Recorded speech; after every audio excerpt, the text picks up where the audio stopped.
Hello friends, welcome to Creative Medicine. In this lecture, we will learn about Hepatic injury.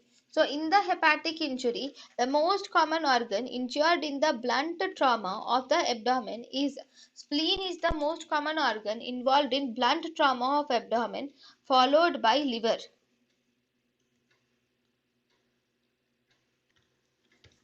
Okay. So, whenever there is compression with direct parenchyma or if there is shearing forces, these will tear the tissues, resulting in hepatic trauma.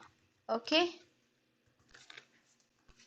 Then, in penetrating abdominal injuries, liver is the third most organ to be injured. In penetrating abdominal injuries, liver is the third most common organ injured, follow after the small bowel and the colon.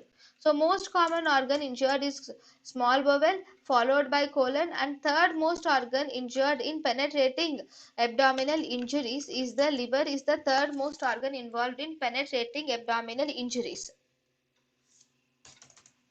Then most of the livers, that is more than 85% of the livers, they will mainly involve the segment 6, 7, 8 of the liver.